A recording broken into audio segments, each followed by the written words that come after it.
I forgot rain. Oh, rain, please. Please. I gotta put some grasses down. Okay, we had nobody on citizens comments on the signed up. There's one last call for that if anybody wants to. Anybody?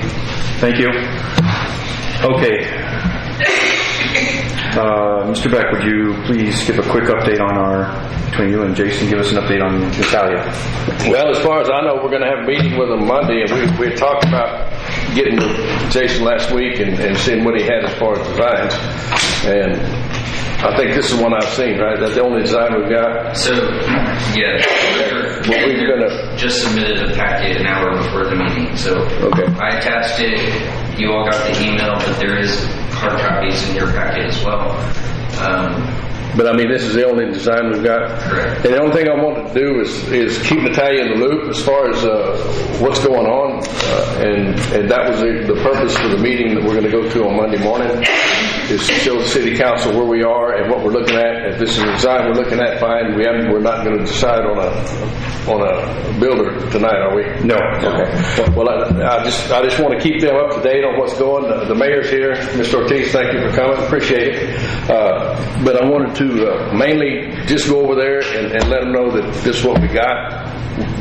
You're up to date as far as we're concerned, and this is as far as we've gotten. So anything else that transpires, we'll let them know.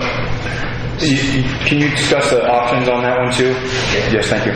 So my recommendation is that the board goes out for RFP, which if so, best thing would be for us to post it on the website and then the newspaper for, I would say 30 days. The law requires 14. I think 30 is more than fair. It gives a chance for local vendors to get the word out there and put it forward if they want to. My recommendation by going out for that RFP would be that tonight, particularly, y'all as a board decide when your open and close dates want to be, and then a special meeting date next month or whenever you want to have it to actually open those sealed bids, so that they can come in, they can turn in their bid packets, and you can open the bids here in a public forum, and you can interview each builder individually if you would like. You can allow them a time slot. That's the proper way of doing an RFP process. It is a process, it takes time, but it's all above the board that way, and it's open to the public. That's my recommendation. We don't have, if we were to say do it tomorrow or, proceed on that to, I guess it would be next week's paper, we would get into it the earliest, then we wouldn't have 30 days until our next meeting. So we would have to wait until May if we were going to on a regular scheduled meeting. So I'm just looking at the timeline and how we're coming in. So if we went 14, it would fall before the next meeting. If we did 14. Yeah, if we did 14. Yeah. Oh, there we go. That's the only fault to the RFP process, is it's a process that takes time. The only other thing is I would ask y'all as a board or some of the commissioners to help with some of the wording to define the scope of work in order for us to put in the paper and on the website for those bidders or potential bidders.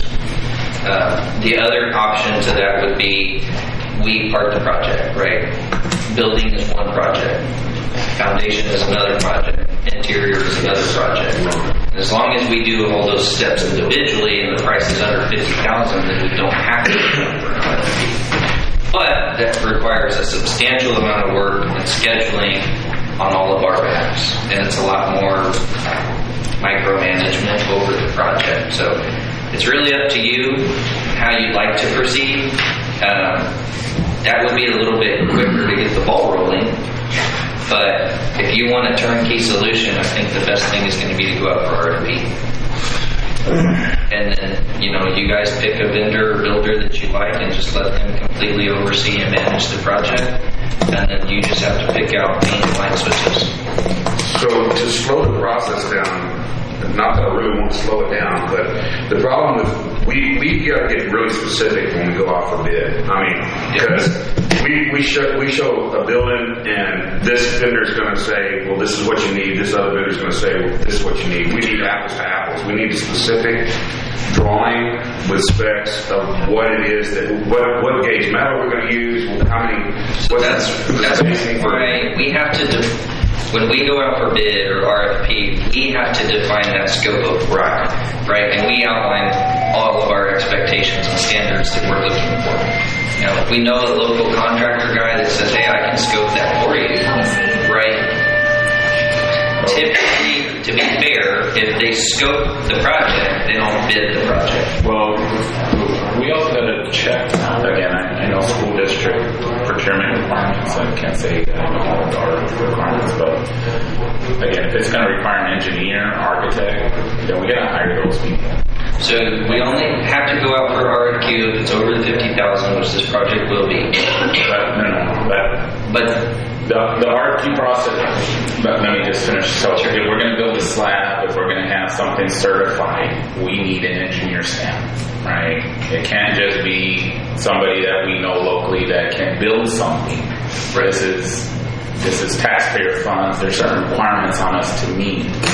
I think we really need to engage our attorney and get clarification on where we stand with construction requirements. They're different than just regular procurement requirements when we're buying automobiles, et cetera, et cetera.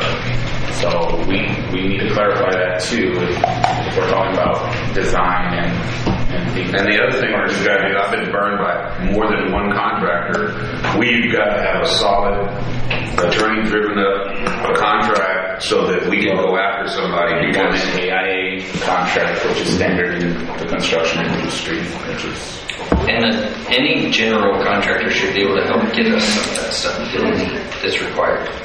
So the general contractor would be able to help get the engineers stamp, all the recommendations for building codes and, whatever other specifications that they're required to go over. So they're gonna. Okay, go ahead. Go ahead, Chrissy. So one is correct, because when we redid this part, I don't want what you hear when we did this part. So this was done before, and we had to have an engineer to do this part of the construction, which was the bottom and the top. Mm-hmm. Engineer had to be part of the process. So I don't know if it's because of the limit required at that time, because I think the total rebuild was $340,000. It's an addition to an existing structure, that's why. So I'm just throwing that out there, that this building had to have an engineer when we redid it. I just wanted to throw that out there. I hate not knowing the full process requirements because, again, I know enough to be dangerous and ask questions from a school district government standpoint, but I know ESDs come to light that there are some differences, so. Like I said, as many times I've been burned by a contractor, we've got to be solid with what we're doing. I think in my opinion, we hold off on throwing out something that's not together because we're going to get a bunch of different dollar figures. Mm-hmm. Let's get a drawing, let's get everything spec'd out so that we know we're getting a solid figure. And we can hold those people to. I can reach out to some of the other ESDs and their chiefs in the county, city, region that have built stations since and said, hey, kind of what are your parameters, right? Who's your guy or gal? And get Chief Cook has built 5 stations. Yeah. Here recently, so he's got that process down pat as to what needs to happen, and he can give us the guidance that we need. I do think that, my recommendation is that we do a turnkey, right? If budget allows it, we let a general manage the entire project. No, I'm with you. I actually agree. I don't think any of us have the bandwidth to manage something like this, or nor the expertise. So. Correct. I can build a barn on my ranch, but I'm. Yeah. So. Yeah, because if it blows down, you're not in trouble. Well, somebody gets shocked, and that's their fault. don't. So are we gonna submit this as a design we're looking at and have them engineer it? Well, I guess that's a More or less, yeah. I think so. Okay. Make this. Yeah, there's 2 different renderings. There's one from Pattison and then one from Barndo's LLC is the second in your packet. Those are the only 2 out of the 4 that I've gotten contact with that have actually replied with information. Does this one from Carl Patterson have the numbers? This is all just barred over All here. I have That's is, all Carl. yeah, all we have is the drawing from him. Okay. If Which there's, understandably, they didn't want to put a whole bunch of work into something that they're not. Yeah, no, able to totally. do, so. correct. And he actually submitted the drawing within a matter, I think I got in contact with him Wednesday and I had the drawing Monday, so it was relatively quick.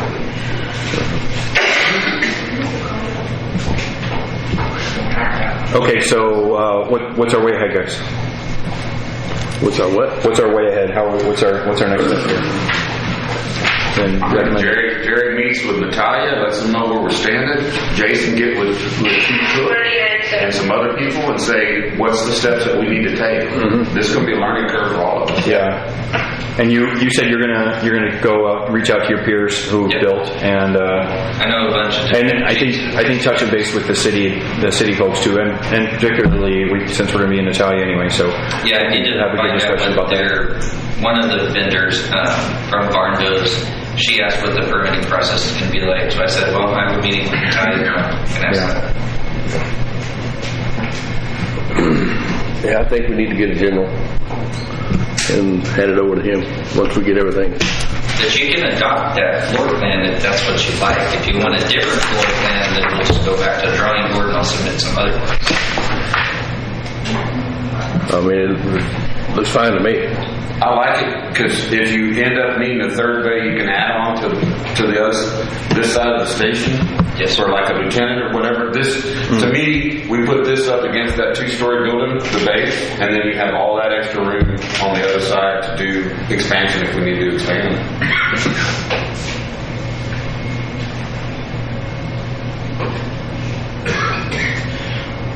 You've got 4 bays here now, right? It's 2. They're drive-through bays, Oh, so okay. it has a front and back door. So as a side issue, we would bring it forward from that back fence and then to be able to drive through and drive out. I don't know how big that, I'll find that out Monday. I'll find out how big that lot is. It's 80 by 160. 160, yes. 160. Yeah, it's good. The lot. Yeah, we measured it the other day. So this would be facing, the thought was this would be facing the fire station across the street, and then you have that expansion that can go towards the side street over By the church. The church is there. So this back wall would be essentially where the police station is. Yes, facing the police station. Okay. This is front. That's fine, yes, sir. So yeah, fire station's here. Yeah. And then you have to set it off. Church is here, and that 2-story Skating rink. building with the gym, and it's over here. Okay. Well, we have a motion to accept this as a template to move forward with our our contractors. This would be a standard for the layout. Yeah, I'll make that motion. Okay. I'll second it. Okay. All in favor? Aye. Any opposed? All right. Motion passed.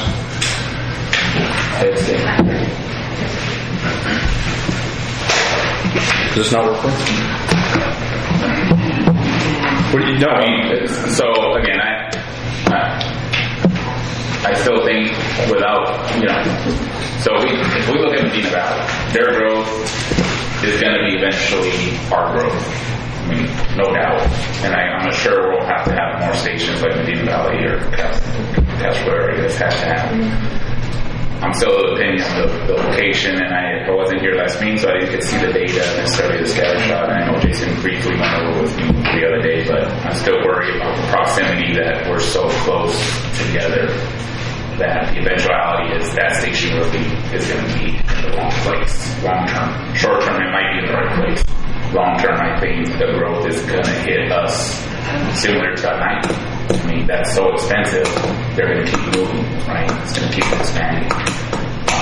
And so, I just think, again, short term, I think it could be. Long term, I don't know necessarily because it's hard to predict where that growth is going to be, but it's going to be slowly this way. We can see it. Yeah.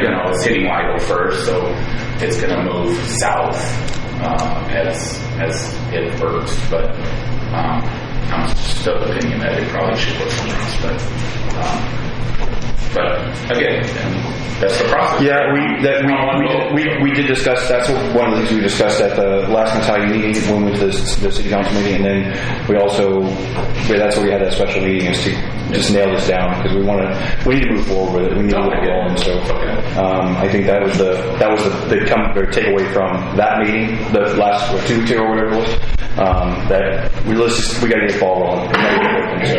And we have discussed that we know where that cloud station is going to go and the growth that's coming in, that we're probably going to need 2 or 3 more stations. We down towards Morales and maybe up towards Lacoste in that area over there. We don't know, and that's what we talked about doing a 5, 10, 15-year plan. Which that's on the agenda, isn't it? Right. But mainly get at least a 5-year plan down so we know what we're going to do. And right now, you've got the stations located in the central population area. It needs the heat map, yes. So that would serve the purpose right now. Later on, you're talking about another one. That's fine. But in the meantime, what would better service both communities is being right in the middle of the population density. So I think that was a good gesture by the city of Natalia to give us that piece of land and put it right in the middle of their town. While we're on this subject, can we broach the fire station issue? They were going to do some construction with the fire station there to put our people as temporary. Have you heard anything like that, Jason? Nope. Can you follow up? Okay. Nothing since the last meeting. If you could follow up with them, Gilbert, I think Gilbert's kind of the guy that's running the show over there now. To catch you up, they have a equipment room in the front of the fire station that's just loaded with equipment. For temporary, we were thinking if they could clean that out, we could put some beds in there and at least have our people over there for 24 hours, do some kind of lease agreement with them so that we can use their station. That was what was talked about. And Gilbert said that they were willing to do it and they would move forward with that process. Just hadn't heard anything back from him. And I failed to call him also. It's not his fault. And again, that's why I was saying we're voting. I'm with you. It's totally fine. I want to make sure you're heard on this one. That you got a little more time on it than we do, and there's maybe a little more wisdom there than we have. So just because experience beats us up, right?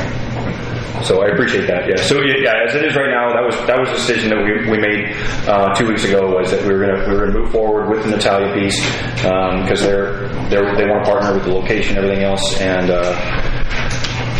as it is right now, it will shorten our time going out to the trade oaks and all that stuff, and it will. But the current center mass for us there is right there in town. It makes sense there right now. So but we will get on, one of the agenda items down here is to discuss that 135 or 1510 growth, and set that aside as another group that we can present to the board over the next couple of months. And so we can have a map of where we're heading, our direction. Okay. So we have the motion. We're going to at least use this as the template. Good. And Mr. Beck, you're going to be going in on Monday and just help us out with a discussion once it's over. That'd be great. I want to keep them up to date. There's 4 miles between us, but it might as well be 200. It is, yeah. But I just want to keep them up to date of where we are. And whatever transpires here tonight concerning Natalia, I'm going to relay to them because they've got a council meeting at night and they can relay it to the council. Great. Okay. And go ahead. Sorry. You want this line item to stay on the agenda? Yes. Okay. Yeah. No, I would like that always to be on there first up, so we can make sure we're on top of it. And if you can talk to the city when you're over there about permits, if they have an engineer that's available to us, those kind of questions, so that we can keep this going forward. Yeah. That may be an out for the engineer too. Maybe what? A source engineer. Most jurisdictions have an engineer or contractor on it, so if they do, it's easy. If not, And I saw the email from Nicole about going for these grants for EMS support. That's something we needed to support also. When you're up there, talk to her about that, if you would. Okay, we're going to move on to agenda item number 5, review, discuss, and approval of Devine Fire using ESD meeting room for EMT classes. Is that still in the works? It was why we're- actually Don't tabled. talk about it. Okay. So, good evening. I want to just take the opportunity. I know that a lot of people don't really know who I am, but I'm the interim chief right now with Devine Fire and Rescue.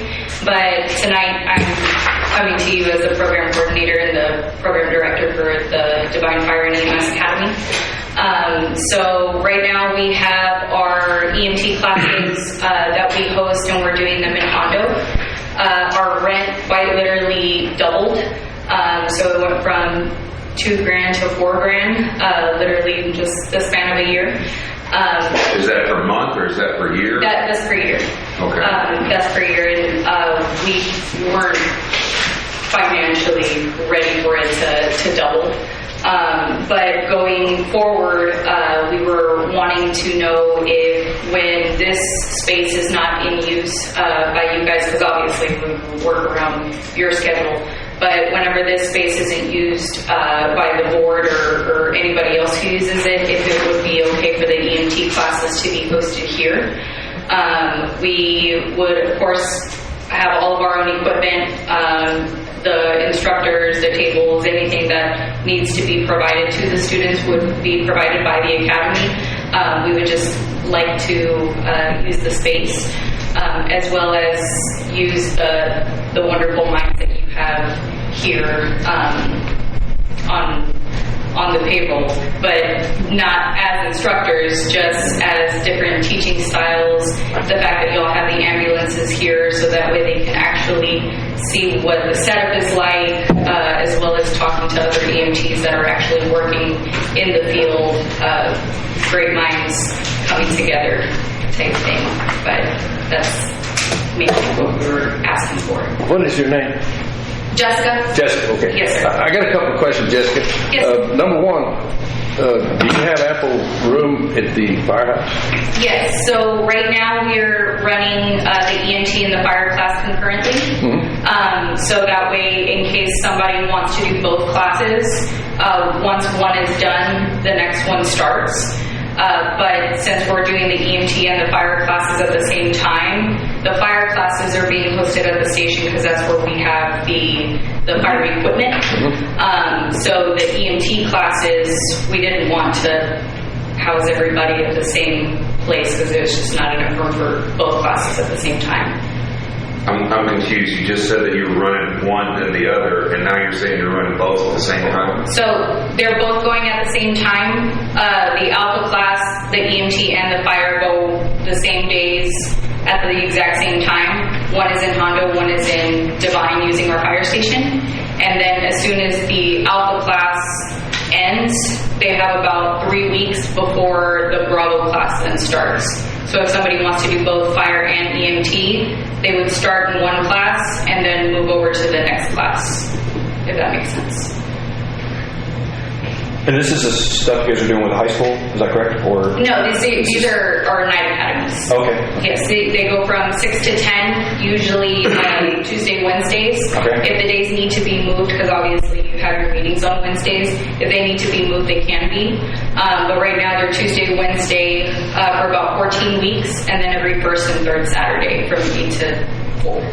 Well, Jessica, I don't have a problem with this space being used for that purpose, but I'm confused as to why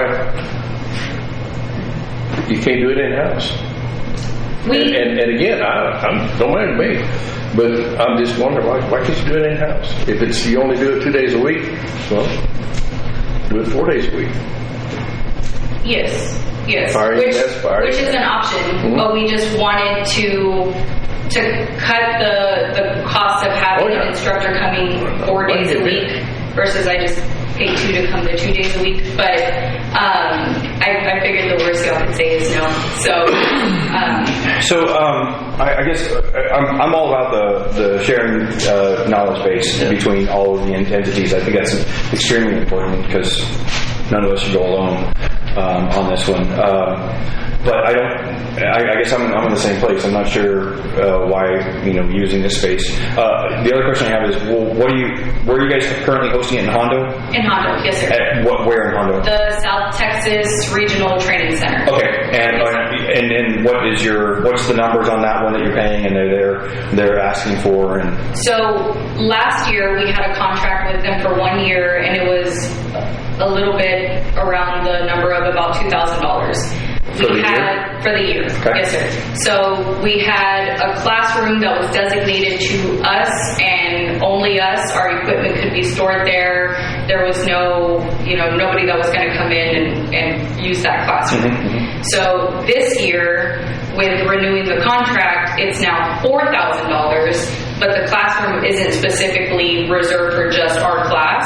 Now it's open to anybody that's going to use the building. Yeah. So my equipment that's usually stored there isn't quite secure, isn't as secure. And so it's I'd say it's a lot easier to bring the equipment this way from the fire station versus having to haul it back and forth to Hondo.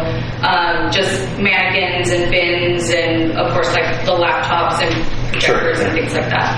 But that's mainly our dilemma, I guess, is that they doubled the rent, but now we're not even guaranteed the security of just our classroom being for us. Yeah, and how does that work out for you convenience-wise for your student base?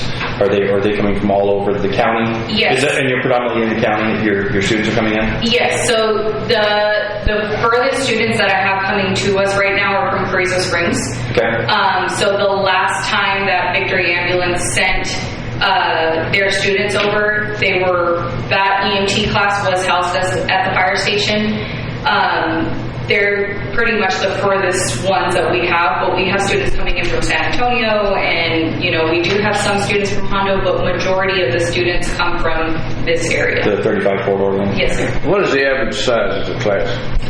We take anywhere between like 15 to 25 students. That's average? 15 is the lowest that I will push forward with a class. Yes, sir. Okay. Pat, are you guys hiring anyone off this EMT course? Are you able to capitalize on that for our crews, Jason? Anything? Is there any? I'm sorry? You've hired 2 of ours. Oh, have I hired any? I'm sorry. That's what I'm saying. Is our entity getting any benefit out of it? We have some part-timers. You what? We have some part-timers. Okay. So when one of the regular crewmates needs time off, they can put it out there at part-timers to pick it up. Okay. My concerns is we don't have tables for students to sit at for studying, and the other concern is that it's going to bring our cost up for AC and electricity and all this other stuff. If it's something that we're going to look at, we need to come up with a dollar figure as to what our rent's going to be. Impact, everything else operational, yeah. Because they're going to be using our water, all the stuff that's in there.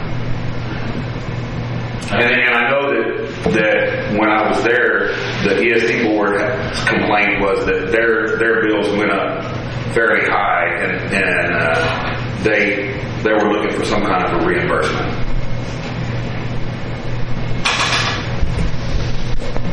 And I don't think it would be anything more than what they're paying now. In fact, it would probably be considerably less.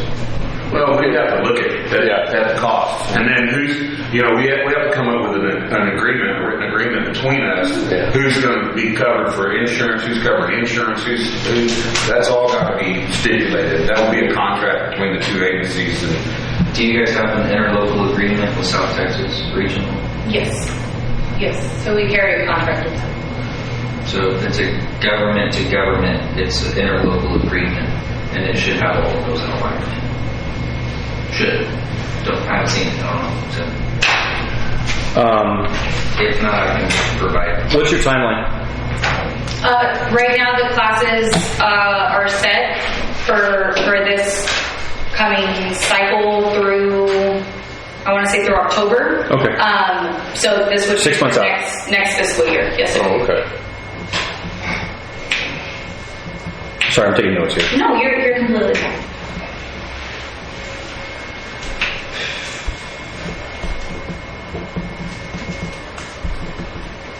Have any other questions from the board? Jessica, if you could send a copy of the contract that you currently have with the school to Jason, if you'll get his email and send it to him. The school or the training center? The training center is the college, right? Yes. Okay, with college, and then we can take a look at that, see if that meets what we need to have for liability purposes, and then we'll come up with a dollar figure. I'd say put this back on the agenda for next month, and then we can talk about it. I'm okay with that. Yeah. Guys, so we won't make a decision on this one. We'll table it for now, and then push it forward to next month to discuss again. Can I make another recommendation to you though? Yes. Have you talked to the VFW? Not yet. Okay, please do. Okay. They have a good training space there. They have classroom space. They may even be able to help you guys with a dedicated space, and it's closer to you. There's a lot of, I think that there could be a lot of benefits and a lot of synergies you could gain with them. And then if you know, I'm sure our team would be able to shift over there if you need to, if you want that part of that whole group sharing, you know, knowledge sharing, knowledge base sharing. So I know that they have space that's just specifically for that, and they have it available. I don't know about their calendars and all, but potentially that could be a really good option for you as well. No, I appreciate that. Thank you. Yeah, as you can see, we're tight on space. We barely can fit the ambulances in the bay, so we definitely couldn't store any of the equipment here. Yes, no, absolutely. And that was my biggest thing, is just this space came up first just because of housing the crews here, and I know like Gally and Justin have taught for our academy before, and their minds are brilliant. So just to share. Good job buttering them up, by the way. That's good. I've heard no opposition to your proposal, but just some questions about how we go about it. So So we'll talk about the impacts and everything else. We'll get some estimates on what we anticipated would be the cost would be. Please again send Jason a copy of the current contract if that's okay. If you can release that, then please send it over to him, and then that can give us a little bit of way ahead. And again, get yourself over to the VFW and ask them. No, I appreciate that. you may rule us out if you go to VFW and they give what you need. Yes, sir. You may rule us out. Yeah. Do you know who she can contact? Well, you can contact Gary Saloff or Ricky. You can call him. Do you know anybody over there? I know Mr. Salinas does. Please, please stick around when we finish, and I'll get you some contact info. Okay? Yes, sir. I'm glad to. I'm not entirely sure how long I can, just because my mother's babysitting right now.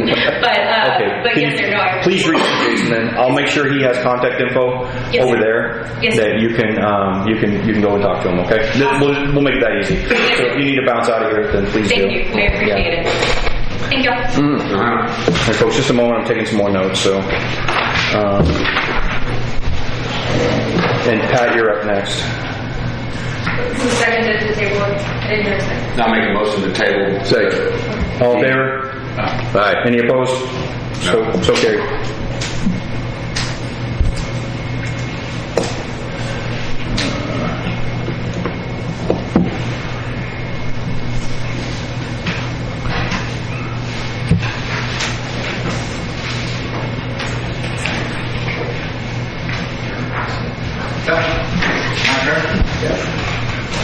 Yes, sir. Thank you. Thank you. My last mayor report. I just got this thing done today. So This is yours, right, Pat? yes, sir. Yes. Okay. That's the back. Right. In a nutshell, it was a little bit of a slow month. We had a total of 190 calls. The month was shorter, to be fair. It was a short month. You're right, 2 days. Yeah. Why would you say short to him? That could be a difference of 10 to 20 calls. So we had 190 calls. We had 11 in Atascosa County, so we actually went into that county, not just Lytle. We went 10 times into the city of Lytle in the Lytle coastal area. We had 50 calls into the city limits of Devine. We had 27 calls in the city limits of Natalia. And we had 92 calls in the unincorporated areas of the county. Our average response time for the Atascosa, and I might have messed this up on my chart, But I think that was about 11 minutes. The city of Lytle was about 9 minutes. The city of Devine was under 5 minutes, and the city of Natalia was at about 5.3 minutes average response time. I was telling Jason earlier when I did my, I also sent an email to the president in January, as I explained to you, we changed softwares. I'm just not getting a handle on it myself, on how to pull reports and how to pull data.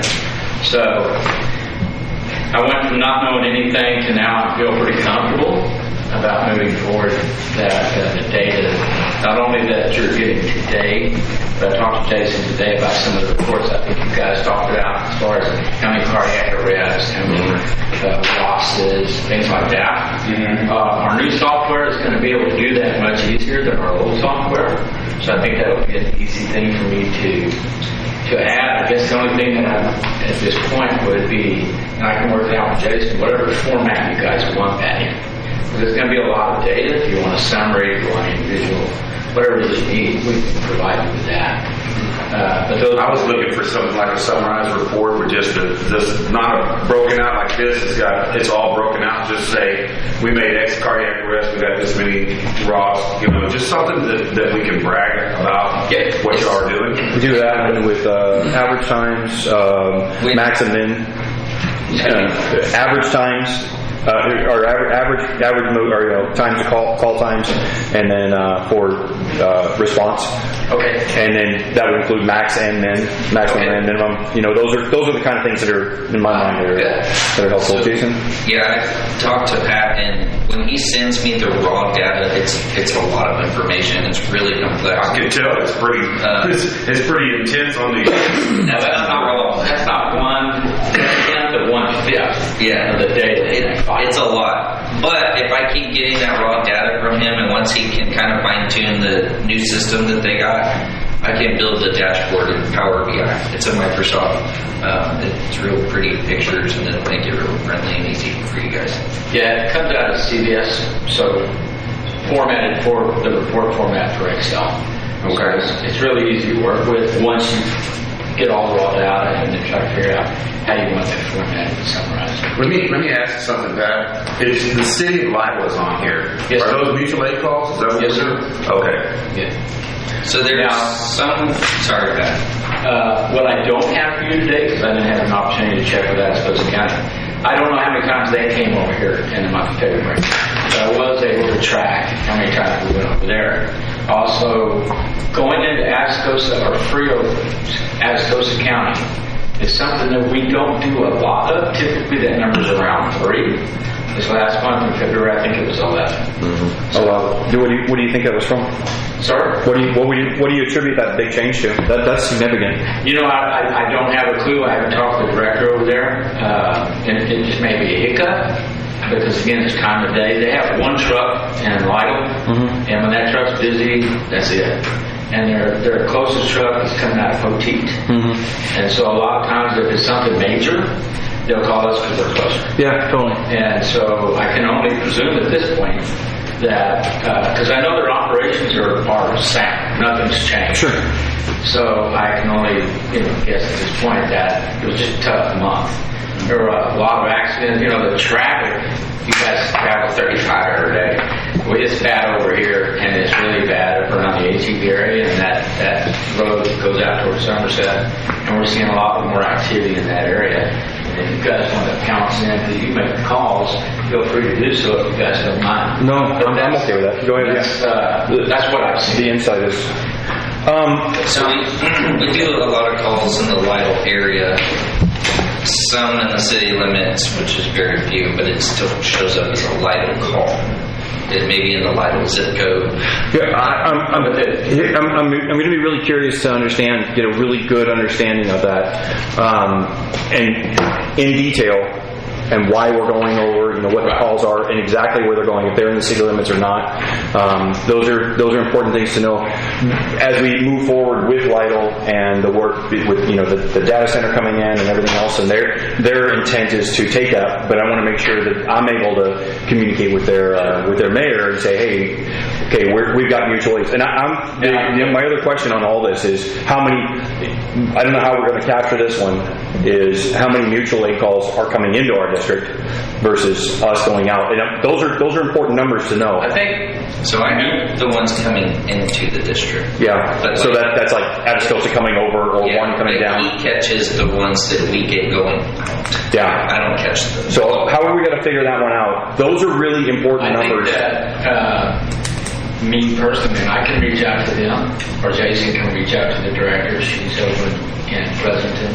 Very nice person. Yeah. She'd be more than happy to push that data forward. I mean, it could be wonderfully helpful for them as well to be able to share that data with the city and say, the reason I'm asking how many are coming in is because that's going to be a key performance for us to know, okay, we need another truck. And for the month, And the same for them is, hey, Ruby, we need another truck, brother. yeah, for the month of February, I can tell you that Lytle or Atascosa EMS came over 6 times. 6? 6. Okay. Total mutual aids into the district for the month, I have 11. So I don't know who the other 5 were. They were us. Yeah. So those are when we pull those, we're going to start pulling that data right there, and those are going to be the things that drive decisions for us. If you look at I was actually on the call, and Lytle showed up, and the medics even said, I don't know what y'all are doing over there, but we're not having to go to you 10 times a day anymore, so keep doing whatever y'all are doing. Well, good job. Yeah. Or maybe we're just getting better. I would, Healthier. when we were asking about the mutual aid part, right now, because we're in Moore, because we're in Castroville, when I say we, the Legion's trucks came over here 10 or 11 times last month from those areas. And typically, we also mutual aid for them as well. The numbers are just flip-flop from month to month. When you look at the year annually, Lytle has, and when I say Lytle, Atascosa County, out of the Lytle unit, typically comes over here 7 to 10 times a month on an average of a year span. This is the largest number I've seen us going into the county of Atascosa since in years. I've never seen a number, it's usually 3, 4, 5. Now, the Lytle Postal is different. Of course. Twin Lakes is Lytle Post Office, but it's Medina County. So we call that Lytle, but the postal. That's where I'm looking for, that delineation. So outside of our district, how many real, true mutual aid calls are we making? Like I said, these are the things. And also, how many, Jessica, we need to know how many you guys are responding to potentially. Some lower level EMT calls maybe. I don't know. Those are important things for us to know so we can make sure we're providing service. They and correct me if I'm wrong, they have a policy at the fire department that anytime we get toned out, they go. Every time. Right, within their district. Yes. They're within 2. Within. Not because we go to 5. So. Within their district. Within 2. Yes, so our district, unless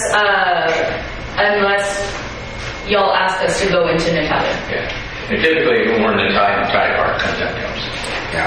I just wanted to make sure I see the city of Iowa that we're not making runs over there because they're in Medina County because they opted out of the district. Those are all mutual aid calls. Those are mutual aid. Okay. Yes. Yeah, we don't go over there as primary. It's only when they're out in campus. I also want to be careful on the data on the mutual aid conversation is, always talking about a third ambulance doesn't mean we'll make every mutual aid call, right? We get a third ambulance, it's only going to work half a day. Totally. Right? And so if we're on the wrong shift for that call, I think that brings up that's part of that detail in the data is what time of day is this all happening.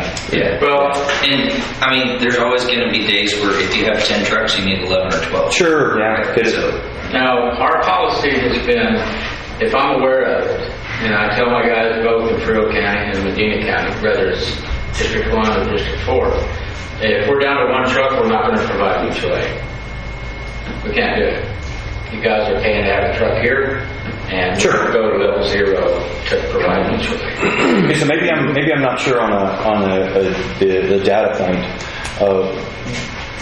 I thought when we were calling mutual aid is anytime you respond to another place in lieu of them. Is that correct? That's right. It's because they're not there. Correct. So if like both of our buses are pulled out and they're on calls, and then somebody else has got to come in here from Atascosa or from Juan or something, or maybe even from down in Frio, then that's what I'm looking at.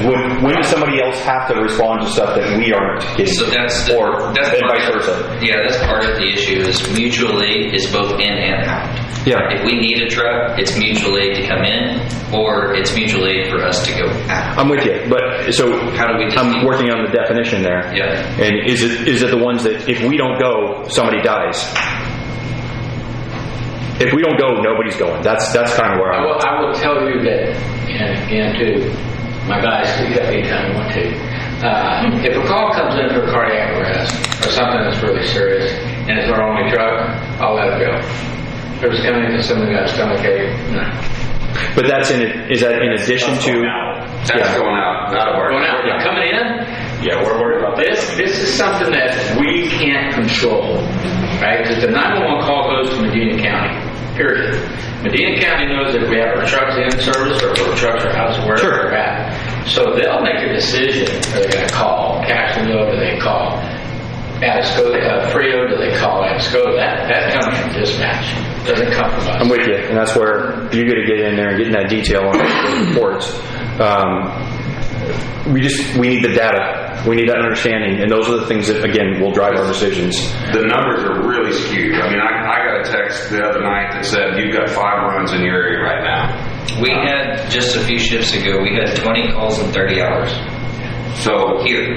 that's where we're missing the capture is actually how many calls. And you're right. If we do a peak, San Antonio tried to do peak hours with last year. In this month it was raining and we did, and it never worked out. So that's the tough thing about peak units. When do you actually put them on? The other problem is that if we don't capture good data, Allegiance came back with us and said, hey, you're only doing 4 extra runs a month. Right. And your price is going to be X. Well, the reason it's X is because they only see 4 runs for that unit. If we capture great data and we've got 15 or 20 runs for that unit, our bill's going to come down because they're collecting more money. Yeah. And if it's a driver you guys are be able to capture a whole lot more information right now, a lot more detail. And then the other piece of that is what we get from the county. And if we need to drive change with the county guys and say, hey, this is the detail we need in order to make a decision. I talked earlier today when I met Jason. I was talking about getting to the county myself as well, because they have all the data for all my trucks throughout the county. Mm-hmm. And that data coming from dispatch is going to be the best capture you're going to get, especially when they're calling somebody we're not even aware of it. Mm-hmm. And so pulling that data is critical, because when you do talk about peak hour trucks, Patrick, now in San Antonio where you have 150,000 calls a year, what's peak, right? But, just FYI, we have a Perry County contract, and we have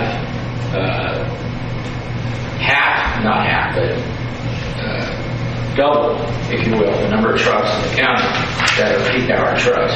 But the data we have, we can track that data, and the data we have for a 10-year period, because they've been doing it for so long. We track that data to determine. The other thing that we've done is gotten with all the fire chiefs, because in San Antonio, fire goes out, EMS goes out.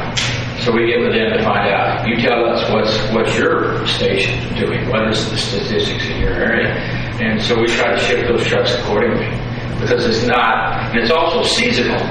And so if you run that 10-year data, you can look at the quarter of 2022 versus the first quarter of 2023, and so on and so forth. And so it's about as accurate as you can get to run that on an operation of that size. Now, 150,000 calls a year, I don't know how they can track anybody. I mean, they could, but you don't have enough trucks. It doesn't matter. Oh no, we ran out of trucks on a daily basis. Yeah. And so I've been working with dispatch on this. In fact, the response I got last week from dispatch and the judge was, it's going to take time for our dispatchers to get. It's okay. So, and I told them, I was like, that's understandable. Like, we're changing habits. One of the examples I can give is both trucks are out of the district, they're on calls, and then I respond to a call. Well, in our system, I can't even see the call. It doesn't exist. It never gets attached to ESD4 because both of our trucks are gone. That's not going to show up in my calls or Pat's calls report because they're dispatching it to some other agency. But I don't always get to know who that agency is until afterwards. Whoa. So one of the things that I've asked dispatch was to start assigning the station itself. For example, this is station 40, Natalia's station 41. Even though we don't have a station, we have an assigned truck to Natalia, that's 41.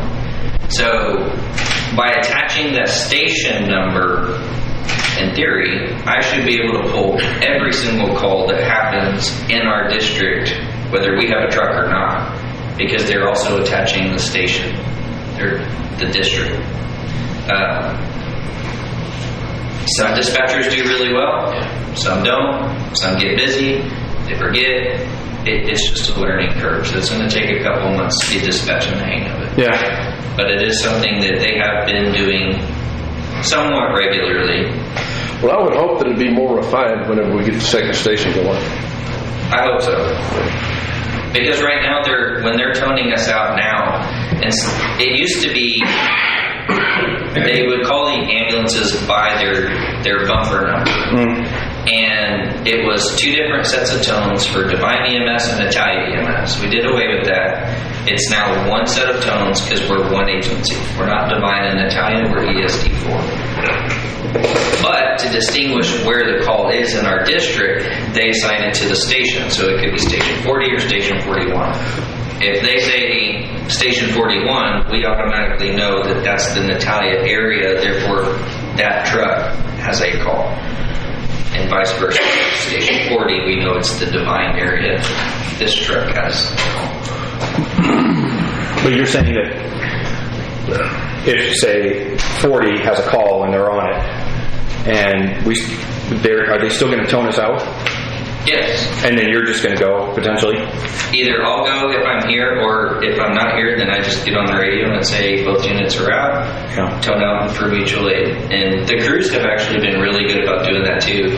When they're on a transport, if they're driving San Antonio and they hear we get paged out for another call, they know if both of them are out. So they'll just pick up the radio and say, hey. Oh, I thought you were going to say they just dropped the person off on the side of the freeway. I was like, oh, that's good.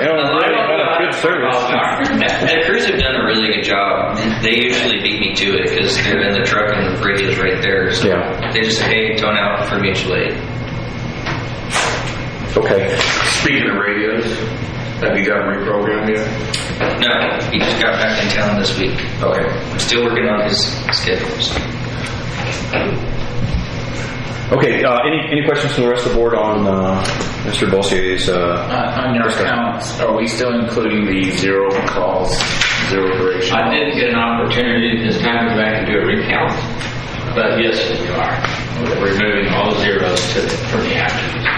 But are we removing it from the total numbers as well? Well, it won't change the number of calls, but it changes the average response time. Yeah. Okay. So, for example, if there's 192 calls and there's, say, 10 where we didn't even go, so that shows up as a 0. Yeah. Now, if you have walk-ups, it can be a 0 too. It's still a response. So I get the credit for that, sir. You know, if they walk into the station, we're still treating patients. And then sometimes when we leave here, by the time it hits the radio and we get on the station, it can be within a minute's time. So it may show up as 0 too, because our clocks go by seconds, they don't go by minutes. So they go to the hundreds of a second, so whenever they clock in or out or wherever it is, dispatch hits the button. But yes, to answer your question, you asked me to do that a couple of months ago, and I've done that. Is there any way on this chart to show the 0 calls by area? So let's just say Natalia had 27 If 10 of these were in Natalia, they were. Yeah, there's an address to every, There's 17 calls for the month. unless it's a canceled call and we don't have an address to go with it. Because that happens too. They'll call and then the caller calls back and goes, no, never mind, I didn't need an ambulance. And, you know, the guys are up running trying to get down the road and then they don't get anywhere. So you'll look at adding the real call information? Yes, sir. Absolutely. Then the mutual aid on your report, Yes. is this accurate? Based on, That's the data I have. Yes, sir. It is. so, And that's what we're trying to, because of the way that it is, if there's not enough Legion's units available and they send Atascosa, then there's no count. And that's what he's trying to fix with this, adding the number to the call. That's what, like, I'm reporting on. So when I say there was 11 responses into the district, those were 11 calls that Allegiance never got. but is this your data or your data? It's mine coming from the sheriff's office. Right. Now, also maybe in my data. The sheriff's office. So the sheriff's office, if they decide to notify Frio County, I'll know that when it's in my data because my trucks are responding. If they contact Castroville, I'll know that because my trucks are responding. If they pull a truck out of any of our areas, I know it's our trucks. I still call it mutual aid because it's not the two trucks that are here. It'll still show up in his transport volume, which is the 190, 192, or whatever that you see. But the ones that I'm counting are not Allegiance. So I just want to make sure we get the right data, I guess. So your numbers are given. We had 11 received. We had 15 for the month. Right. These do not include anything you've done. So if you're saying there's another what? 7? 11 in the And you're saying, and you know that Lytle grabbed 7 of them? 6, yes. 6. So somebody else out there got 5? Okay. And I don't know who that is. It could be community. Could. Yeah. So are you talking, that's what I'm trying to understand. Is there a possibility that Jason's data is in your data? If it comes out of the dispatch department, if they can tell, that's why he was asking about the station numbers. If they can let him know where that's coming from, then just subtracting the numbers will tell you the difference is somebody we don't know. For example, if they call community, I don't know that. And it won't be on my report. I won't either.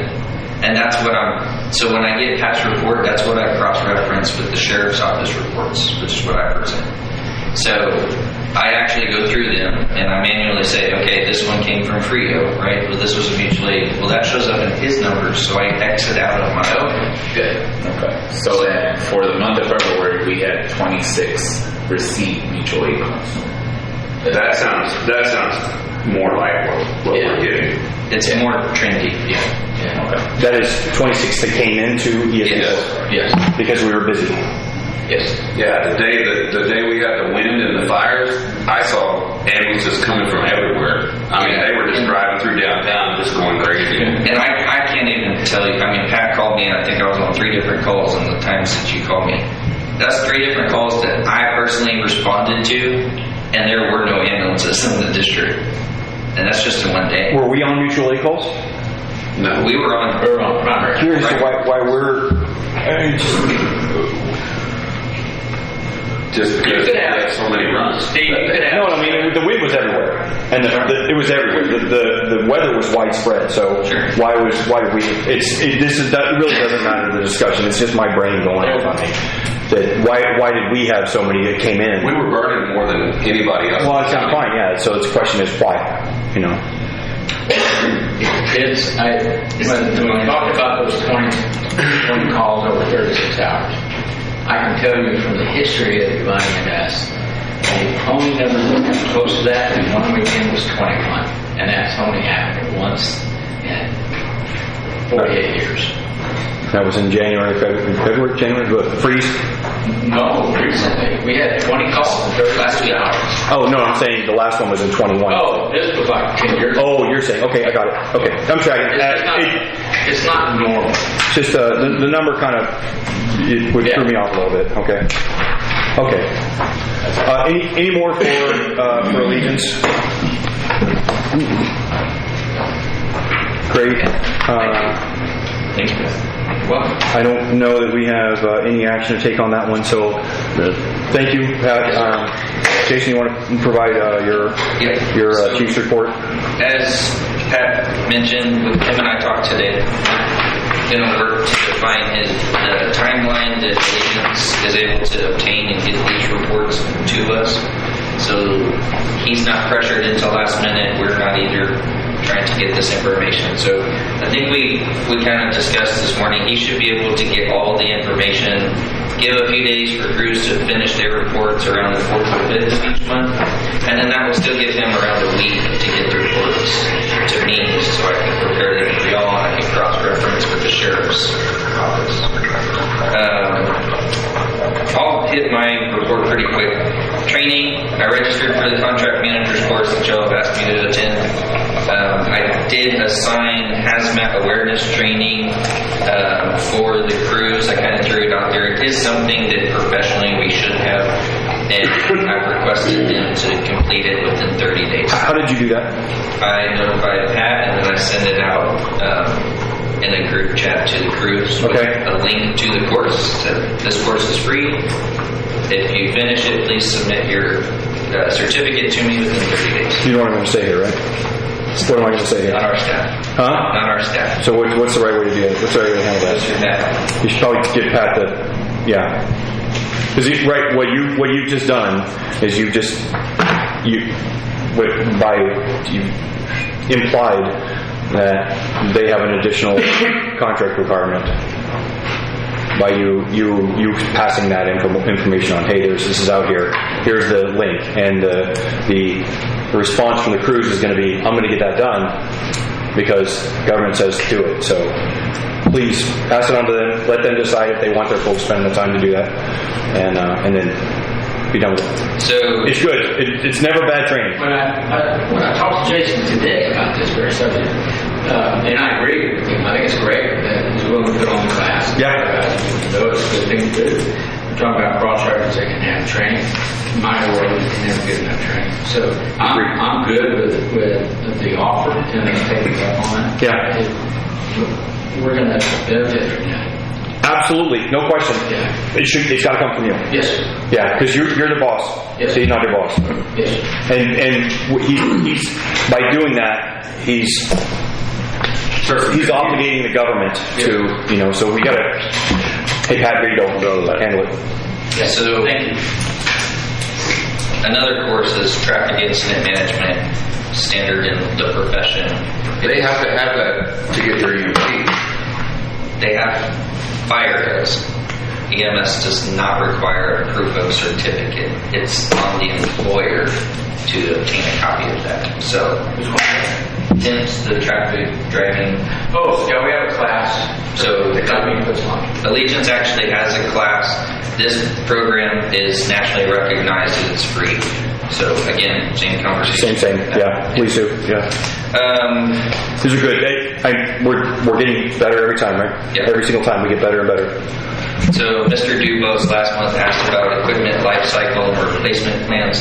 We don't currently have any because of the last couple of months and the way things have played out. So those are conversations that the board members need to have. I do have a maintenance policy in regards to the trucks, which is attached. These are Send this to us? yes. I couldn't find the email, so okay. That's why I was kind of. I can resend it. This was from a couple months ago, right? So I finalized that I think in January. Okay, so I have seen this. It was just yes. Okay. But this is for the ambulances that we sold to. Well, they're leasing. Yes, but Leasehold. And this is to be completed by Ford. Yes. Okay. These are all the parameters that you see in that maintenance agreement come from the manufacturer's recommendations. Okay. This is nothing that Jason just sat around and created or drawn. Yeah. So that's a copy of that. So with one is equipment lifecycle management. When do you anticipate we'll see something on that? So I need direction from the board. What do you... Heart monitor goes out. Are you going to want to replace it or not? We have an extra one. Those are under lease replacement for 10 years. I understand the contract that we have with that provider, But if something breaks and we had to replace it, are you going to want to replace it, or are you going to opt at that time to just not replace it? Because that's an option. The board doesn't have to replace any of our equipment because we don't have to provide it. Well, I think that the best thing for us right now to move forward on that one is a comprehensive spreadsheet list of every piece of equipment that we have. I got that. Okay, and then we need to take that offline, and I guess a couple of us can come in and we can chat about it and maybe guide that one. But it's Because there's going to be some equipment that you are going to need to replace, and there's going to be other things that you don't really have to replace. sure. So those are different conversations. So with the lease agreement that we have with Legions, are they obligated to replace the equipment since we provided the initial round? So they don't utilize our heart monitors, for example. Right. So they use their own heart monitors.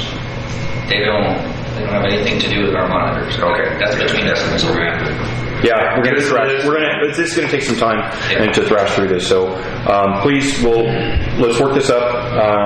And again, that full list. If whether or not Legion's is using it or we need to use it, those kind of indicators, and just anticipate a life cycle and all that stuff. So kind of be able to help us with some data. We'll refine that as we go along, and then we can make those decisions. We'll bring it back to the board and make those decisions on how we want. So that's why there's nothing currently, is because we need to have those conversations. Yeah. QA/QI we just talked about it's all the numbers between allegiance, flights, number of NVAs, cardiac arrest. That's still. And how are we? Are we aligned? Yes. Okay. There is a discrepancy between the SO's dispatch reports and allegiance of 5 calls. Okay. Which is actually really good. We went through that a while ago, didn't we? Yes. Yeah. So I'm not going to rehash all that. We can have that conversation. That's gonna be part of the dashboard that we're going to put together. Is yep, they're spot on. Maybe there was a 2-minute difference in time or something, whatever, The only thing I can say is that in the last couple of months that we've been able to, cross-reference the data, is that number every month gets less and less. So that means we're helping them get better. Yes. I like that. By them, I mean, the sheriff's office, and they're getting better, and then it's coming into more. Dispatch is getting more refined. It's a big wheel to turn, but they're getting more refined, and they're making a conscious effort to work with all. I love that. That's great. And we are able to provide more information to Allegiance and Allegiance's dispatch. And Pat and I had another conversation about dispatch with Allegiance, and I had some ideas in conversation with him about how we could make that easier for their dispatch. So he's actually going to be in San Antonio tomorrow, and he's going to talk to them about I love it. Collaborate, make it work right. And then personnel contractors, it was what we just talked about on the station and stuff. So, apparatus 8140 was at Siddons Martin. That was the one that was out for a month because the AC lines and all that blew. That truck came back today. Okay. The bad part, 8240, the twin, had a coolant leak last night. It is all covered under warranty. It's actually the heater control valve, so the fluids from the engine's coolant get cycled into the heater core of the patient compartment. That piece has leaked. So it went to Siddons today to get dropped off. It's under warranty. It'll be repaired all under warranty. And when they dropped it off, they picked up our other one and brought it back. What's the timeline on that one?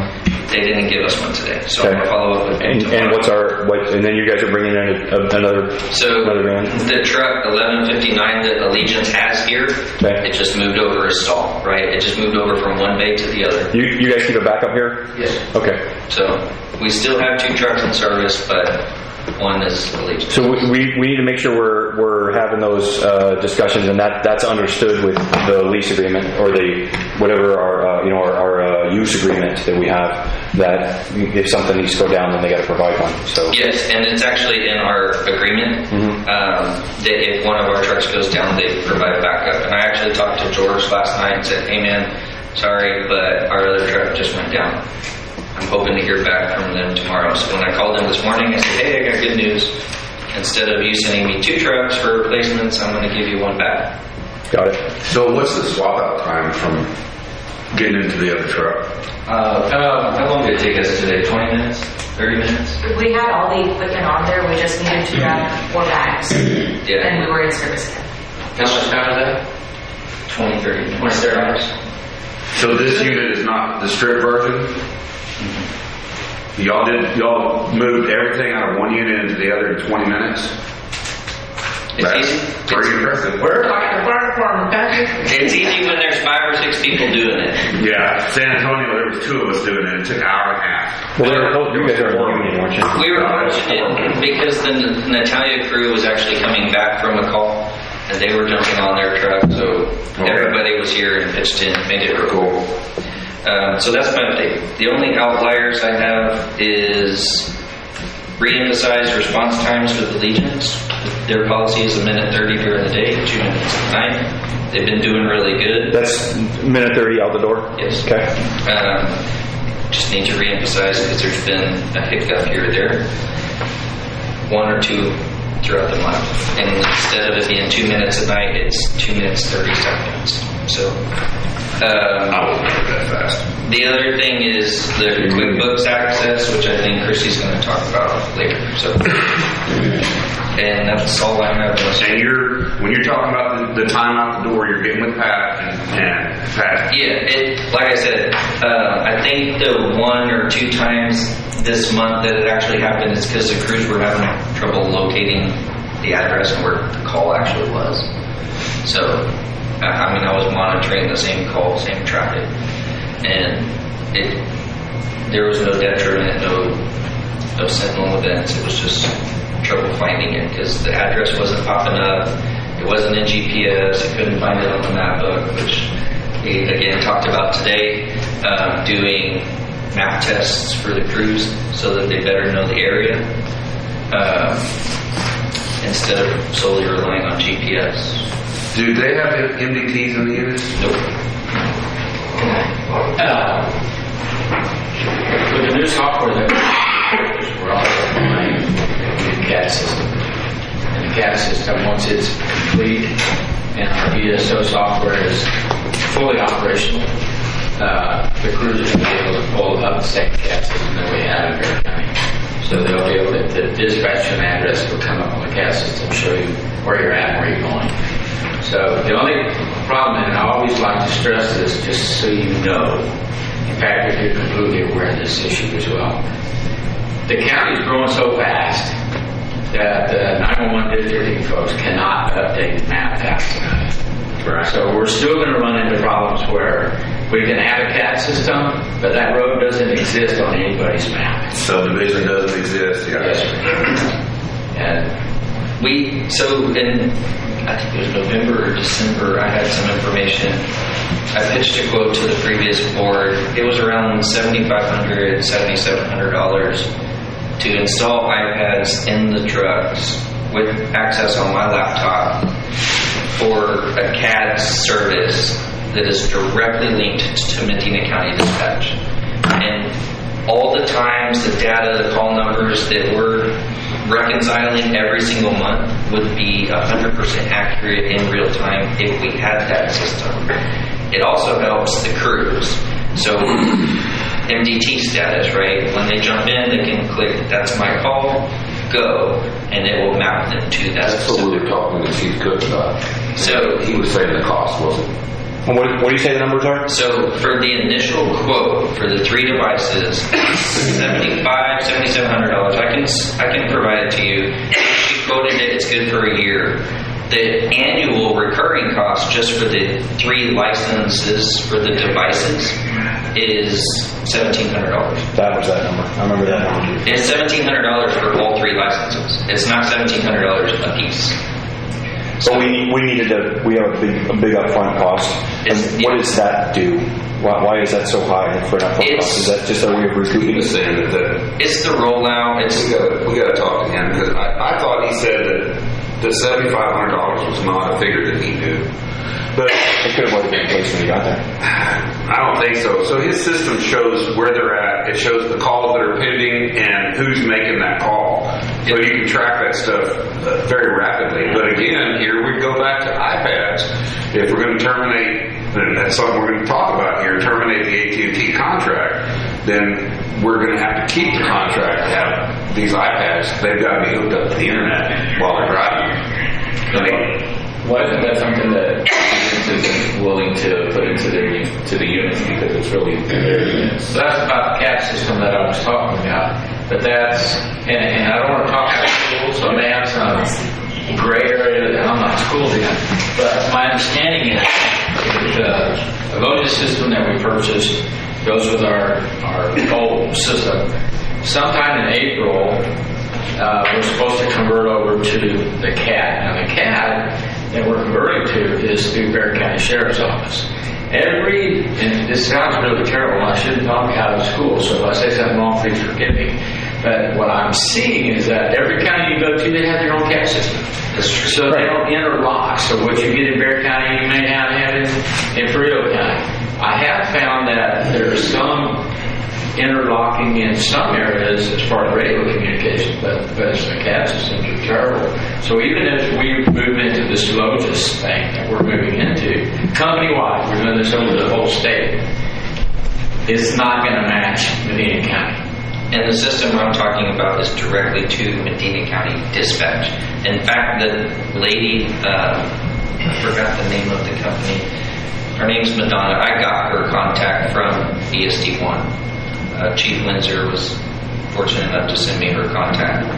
And I connected straight with her. So I can provide you the quote if you want to look at it again. If you want to talk about it again, I can get some more information. Yeah, I'd rather go through Allegiance. I'd rather make the request through Allegiance. I mean, honestly, again, we're leasing them the vehicles. It's their vehicle by our contract with them. It's their service, right? So I would rather make the request to them to do it. And if they got to amend the contract and goes back, then it seems like that would be the better. I think that's a conversation that, in all honesty, would have to take place with George or Amanda, an EP. To find out if y'all would even be able to hook up to Medina County. And what that relationship looks like in Bear County too. The only caveat on that one is him. We would still have to do service for him potentially. Because right now unless he can pile on to get one of Clint's or something. Like Lidle, once we get it up and running, we'll be attached to him with Lidle. We'll also be attached to him with Bear County too, some of those same areas. And I'm sure, computer wizards can make stuff interlock and match, but it's going to take some work. Wait, are you guys picking up Lidle? They're in Bear County. The Bear County side of Lidle district as well. So we see everything that happens in that whole area from Somerset all the way. It's Microsoft and Apple, right? It's still a computer service, but Bear County and Medina County is Microsoft versus Apple. Yeah. One's not necessarily going to talk to the other. Yeah, but again, if it's providing us a better quality service, sure. Then it's something that can be amended in the agreement. To come in, their contractor look into them providing it. Because again, if they weren't our buses, and I think I can't remember the time frame around it. I remember the conversation, but I also thought it was in the same time where we were uncertain what direction we're going. Correct. So we didn't want to do it and not put it in their bus, right? Because the conversation was going back and forth with what direction. But it was their units, that's why we wouldn't buy it. It's their units. We would expect them to put it in their units. So I can have those conversations if you guys would like, and then I can share the quote with you just to review and get more information with you. Do that, please, and then make sure you're chatting with your cohorts on that. Yeah, I work the fire over here. Chief Windsor from ESD1, she's the assistant chief, was over here. I was in our truck with her, looking at it, talking about it. Yeah. So, yeah. Anything that's going to give us better response and also get better data, free the crews up from having to worry about stuff that's going to distract from life-saving. Yeah, it has a lot of safety features too. So the crews can talk to each other, whether it's ESD1 ambulance or an ESD4 or an Allegiance ambulance. If they're in Medina County, they just type it and they can all talk to each other. They can talk to dispatch if they want. Dispatch can type them notes if there's a behavioral or mental patient and it's not safe to key up over the radio. They can type it real quick to them. There's a lot of safety parameters there for the crews. And all of that is covered under public information. Unless it's HIPAA related. Nope. I know a bunch of San Antonio guys that got burnt because they were doing stuff on the computer that anything that's traffic, just like your cell phone, if you're talking business, that's open record. Sure. Okay, any more discussion from the board on the chief's report? That's all I have. Okay, thank you, sir. Okay, agenda item number 9 is I put that one on here. That's so we can develop our 1 5-year 10 plan. I want to. You gonna skip 8? Huh? Skip an 8? Do we? No, we got 8, didn't we? No. We just. Oh, my apologies. Thank you. I'm sorry. Juan, did you have a chance to review the minutes from the last 2 meetings? I mean, I wasn't here, so I'm just going to abstain. Okay. I can't say what was said or what was not said. Okay. Is there any discrepancies you see on the minutes report? No. I didn't either. I make a motion to accept the minutes as posted. Second. All opposed or all in favor? Aye. Any opposed? Okay, so carried. Minutes are approved. We also need those minutes from. We need the minutes from the February meetings where we changed roles. Yes, it's in your packet. Okay, but approved minutes so that we can. They have to be approved so that we can go to the banks and then we're going to need to Yes, help I that one. have that piece of paper for you to sign. So we can give him some relief and he and Tony some For you relief. to sign currently, and then we can make a copy for each of you, so whoever goes to the bank first Yeah. can give that to the lady that I put in your email. Okay, or man, could be. You never know. Choky. Thank you. You're welcome. Okay, Pat, you want to talk through financial? Okay, so I received a lot of detail, the check detail and stuff like that. I've got a lot of questions. I've got a learning curve that needs to happen. One of the emails that I sent you, Christy, was on February the 17th that I wanted copies of all bills along with a copy of the check or the payment that was made for that bill so that we can review everything from October 1 to date. And I don't have that. It wasn't followed through. I sent them this morning.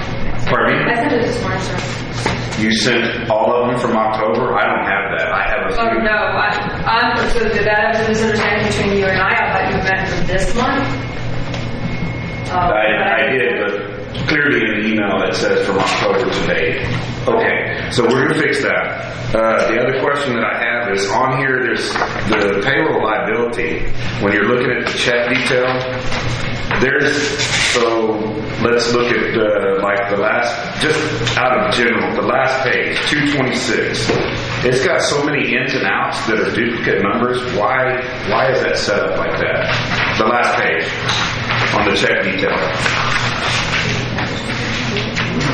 Let's see it. This big line right here. The last page. Is that just reconciling the checks? It's one check. It's got the same numbers are in and out multiple times in there. I'm not really sure. Are you saying I just put this one is this you one? got payroll, the amount that's in there, I submit and create That's the payroll. out. That's in, that's out, that's in, that's in. Okay, that's so- out, that's out. I can walk you through those. I know those. Yeah, for some you got.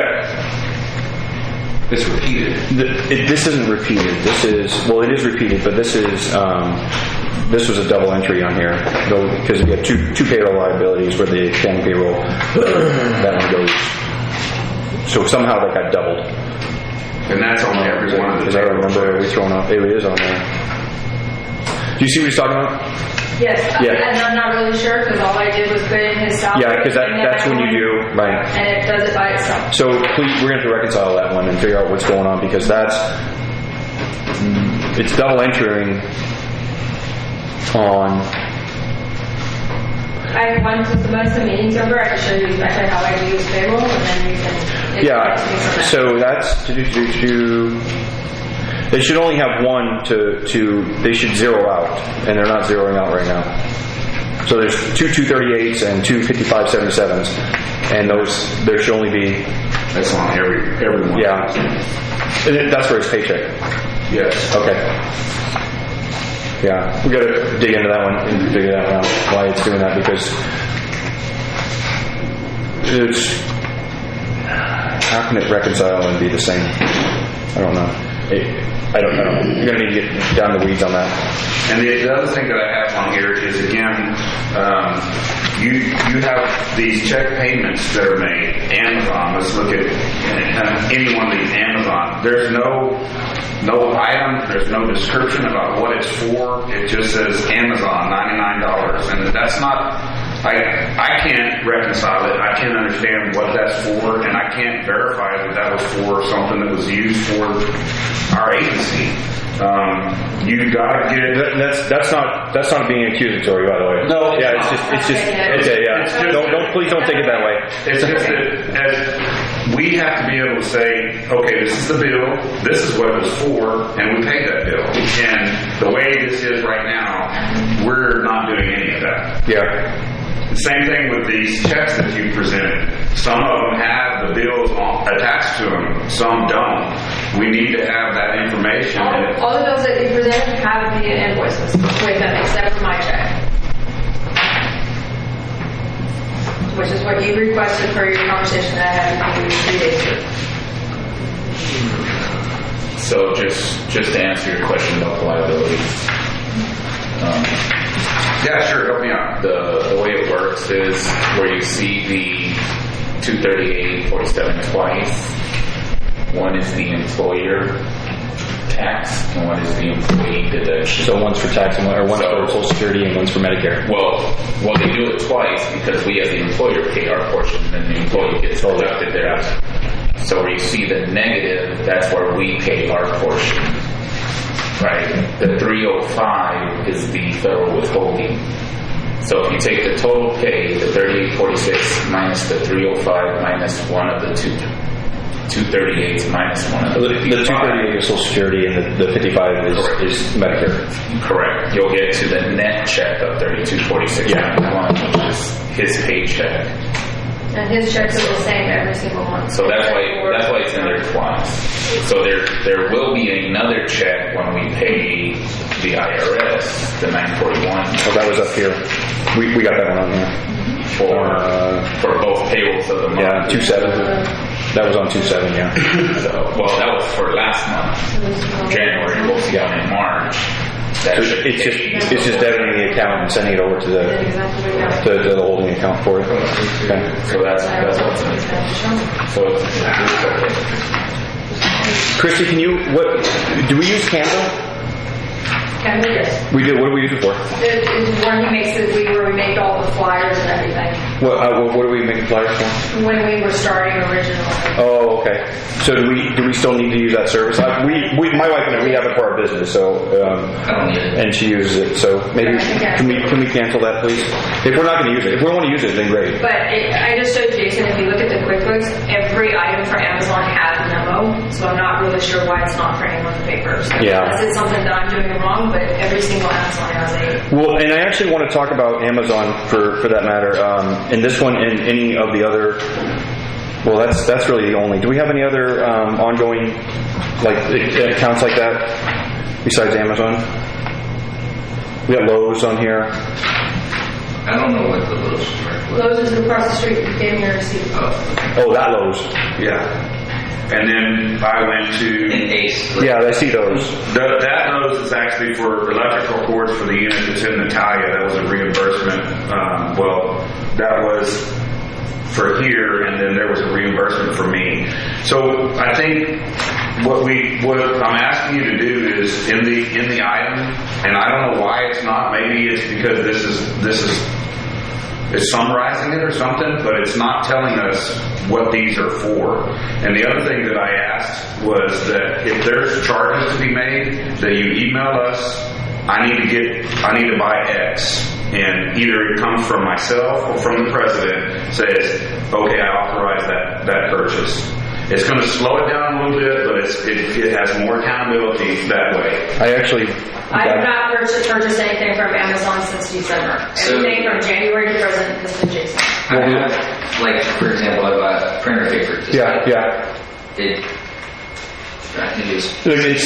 These are small items, but they add up, and we just need to make sure we got a good grasp on them. Sure. So, I would only like you to execute, because you're an employee.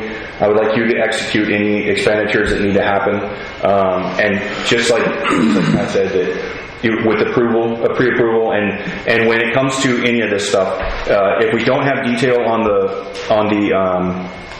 the sheets here, then this does suck, but this is bureaucracy for you, okay? And we're messing with government funds, we're messing with taxpayer money. So anytime that there is an expenditure, an order from Amazon, right in the back of it, on these. So we can see firsthand, oh, okay, well, you're buying paper, you're buying printer cartridges, you're buying... Every time I order something, I get the PDF, the print summary, and I send it to her. Yeah, so cool. Just make sure those are attached to the back of it. And however you guys got to work it out, I don't care. But just attach them to the back so we know. Just like you did with the chairs, you send me a picture of the chair, this is the price, can I buy 2 of them? We had already talked about that. Yes, you're good to go buy the chairs. So anytime you're going to purchase, hey, I need a ream of paper, I need a box of paper, whatever. I think there's got to be a certain amount that we just say, It was you are authorized $500, it's $500, right? Yeah. But the problem is, as he asked, does that mean $500 a week, $500 a day, $500 a month? What is that? What's the clarification on that? Well, I think that's for us to give them some Because guidance. if you add up the Amazon purchases from October to today, you're over $5,500. Yeah. Like today I ordered flags because the flags were torn up on the flagpole. Well, if you price shop, Amazon is the cheapest. And their quality, I mean, they last about 6-8 months. Same thing with the printer paper. I looked at Omnia and Quill and I price shopped. Amazon was the cheapest. So, I mean, I have been everything that I have ordered. I've submitted the copies to her so she can attach. We just make sure that shows up on here. Every bill that I receive, I'm absolutely sure it's all there. I know it's all there. I'm very confident that you guys are on the up and up. There's nobody trying to hide anything here. It's just so we have the ability to go back and go like, okay, I check that. I just would like the board to clarify is I don't mind asking for the $30 flags if that's what you want, but you're going to get a lot of requests. When stuff comes up and we need to replace it, just know you're going to get a lot of requests. Or are you going to give me a figure and say anything up to $100 you can buy? Here's the problem, though, is that we have a budget that's set, and if you look at some of these line items, we've already gone over, what we're going to do. So I understand you walk around and go, hey, this is broke, we need to replace it. Just send us an email, say, Patrick, I sent you an email, take a look at it. Or Steve, or just somebody, and say, hey, am I good? Am I golden? Yes. As long as you keep us in the loop, because these items that you're buying can add up pretty quick. And I don't mind doing that. Like I said, I need the guidance from you guys, because before it was up to $500, and I've tried to be conservative, and then it's like, well, if shit's broken, fix it. Great, okay. So we owe it to you. Yes. We'll get that. And the checks, Ma'am? a question was, can I present the receipts with the check? Yeah. At the meeting instead of scanning? Yeah, please give us all the information we can. Yeah. That's a great idea. I mean, instead of sitting there scanning them, and my only recommendation is that I do the paperwork on Sunday. When we say deadline by Monday, requesting items for the meeting is by Monday night at midnight instead of me staying up last night getting home. What works? That is absolutely. It needs to work for you as well. You need to have enough time to prepare because you have another life. I don't. Is that enough time? I mean, or do you need more? If it's by Monday by midnight, because then that gives me time to work on it. Like last night, Patrick asked for I sent an email. I wasn't home, but I did comply to what he asked for. I did send the bills this morning. It's just when I do get home, I'm trying to comply to whatever the gentleman's asking for, but can I have it by Monday? I tell you what, you guys, I'm going to say for financial stuff, you guys work that one out. You guys, whatever that works out, it's got to be good for you again. You've got a whole other thing going on, and to expect you to jump for us is not And acceptable. as far as the report, I don't know why it's not showing up on the report, but Yeah. Amazon has every single. I'm sure. So again, let's just staple them on the back of those and give them a number. We can see the numbers. We can see the expenditures. And even on Amazon, if you looked at Amazon, it says MasterCard, and it has his MasterCard last four digits. Fine, So, yeah. so that way you know it's him, because I no longer have one. Yeah, So, and that's to protect you. yes, sir. And you have the account log on and passwords for all of our charge accounts that we have out there? I believe so. Okay. And so, to clarify, all I would like to ask you is that if you're going to do this, is great. Staple that to it and say, hey, here's your packet. Before I walk in the door and start, because it's taking up everybody's time when we're trying to look through here and figure out what's what and what. So if you'll just put that in a packet for us, I can come by here and pick it up. You know, you can drop it off here. We can pick it up. We're good to go. I mean, this is getting better every day thing, you know. Better data. Okay. So, do we need to? Is everything? Any other questions on the financial reports from anybody? John, anything? Jerry, you have anything? No. So the budget, I'm going to go into the budget thing real quick. We still haven't figured out what we're going to do with QuickBooks, because they're giving us a couple of different numbers. The essentials is like $5,000 a year, right? Yes. So if I'm understanding correctly, I actually called QuickBooks, and we were going back and forth with that, and I finally put him on a three-way call so he can actually hear what QuickBooks was saying. So the thing is that it's 3 different locations, or 4 now, because Juan can have access to it as well. So it's 4 separate locations. So it's 4 locations, 4 users, and it was $521 per a month for those. For each person? No, that's for the month. And you're paying more for the location because it's cloud-based. It's still on our computers, but it's cloud-based, so that way if Juan is at his other job, needs to look at something, and he's at the hotel, he can log in to QuickBooks and see whatever it is that he needs to see, because he's got his own location. Jason will have his own location. Pat will have his own location. I'll have my location. Now, this is the main location, this computer, and then everybody else, however Pat wants to set up, whatever rights they have, is totally. But it's 4 locations, 4 users, $521 a month. See, and that's why we're talking about the server thing. And I was trying to explain to this guy while we're on the phone, if we have our own server, we can log in our own server. We don't need their service in the cloud to do it.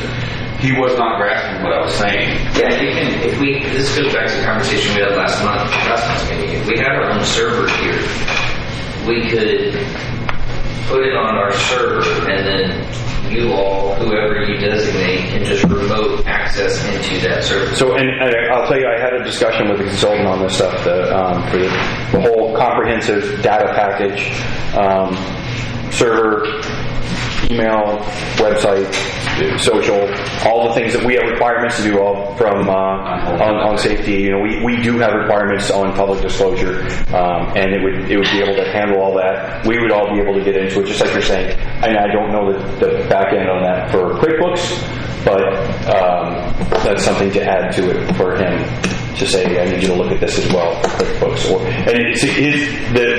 The gentleman I was speaking with, he does these things, and then he could put together. We would need to pay him to do the consulting portion of it, and I don't know what that number is right now. But he would be paid to do the consulting portion of it, and then we got to make a decision on if we put it out for bid or if we. But we need a data solution that is in-house with backup.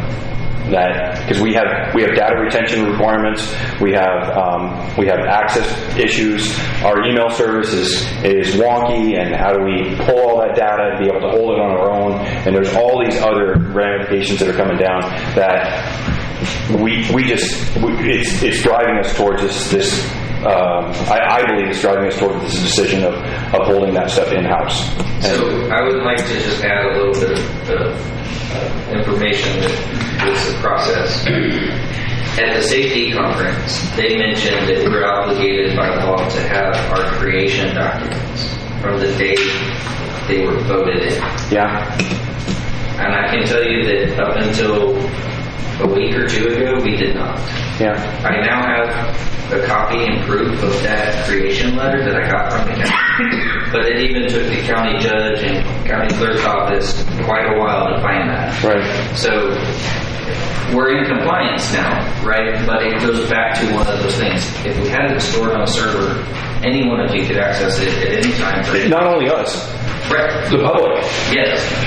There are certain things that we want to share with the public, and you know, But the people should have a knowledge of our expenditures. They should, and it would be, you'd have access to it at your fingertips, as opposed to relying on a lady in the courthouse who was digging through files for 2 weeks. And it probably took 2 to 3 weeks to get that one letter. Yeah, it's not a request they normally get, but it's something that we need. So just to be legally compliant with. Yeah.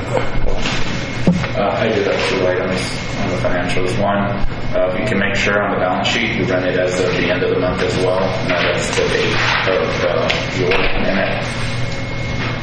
Say that again, I'm sorry. The balance sheet, run it as the end of the month. It's dated as of March 11th, so it should be as of end of February. Oh, that's because you printed it today. I got you. And then I had also asked previously for you to provide bank reconciliations. They're in here. Check detail, other detail. Is it part of the printouts or is it only email? Yeah, all your documents are from Everything that was supposed to be printed off. No, pull from your big statement. Just pull the first one right there. Oh, okay, got it. Thank you. You're That's welcome. awesome.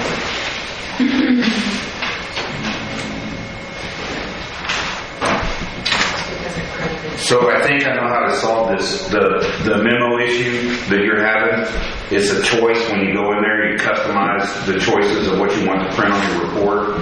And I think we can do that. We'll take a look at that. Before we do too, we can just make custom reports and save them, and then that way I'm just going. Yeah. But every Amazon has them. I think it'll help too whenever we get access, they'll be able to see all those memos whenever they are. And all the receipts have been attached to the actual bill in QuickBooks. Okay. I mean, now moving forward, they'll still have to approve it. Except for AT&T, because I can't figure out the bill. That nonsense of fibers. Any more questions on finance? Yeah, let me just look at the recon real quick.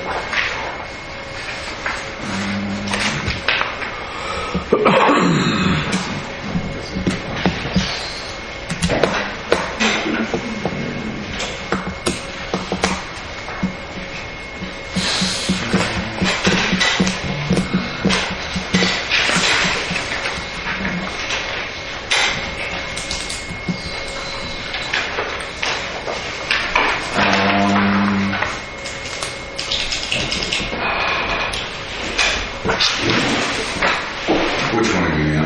One? On the 0405. 0405, okay. So the bank rec is not reconciled. So if I take the very last page that says reconciliation summary, your ending balance says $534,723.85. Your ending bank balance is $544,171.42.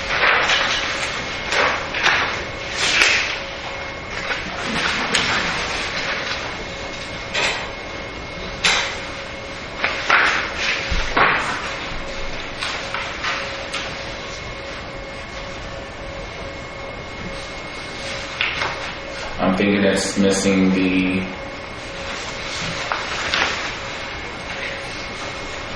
some deposits in transit, but I'm not sure. But in reconcile, it comes to zero at the bottom, so I'm not really sure.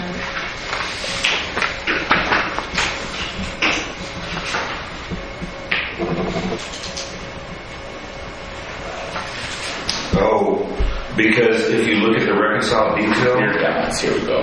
if you look at the reconciled detail here, Juan, there's some checks in here from this month.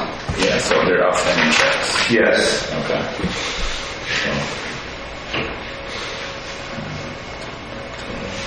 But you're right that this total for the reconciliation summary should match the total for the ending month. It's just, I think what you did was you grabbed some of March in here, is what happened on this. Do you see where I'm talking about, Christy? On your reconciled detail? Down at the bottom, there's checks in here that are pending or that you might have cleared by accident from March this month. You have $26,000 that haven't cleared. Yeah, but when you're reconciling the same days that are on your bank statement as well. And so the number should match exactly with what's on the bank statement. You've included some checks in here from this month that shouldn't be in your reconciliation report. So your period evidently grabbed some stuff that caused the numbers to be off. But it should have notified you when you did your reconciliation report that your balance wasn't zero. No, I wouldn't have printed it. Pardon me? I wouldn't have printed it.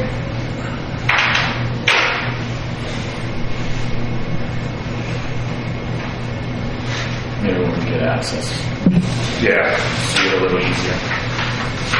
Okay. Thank you.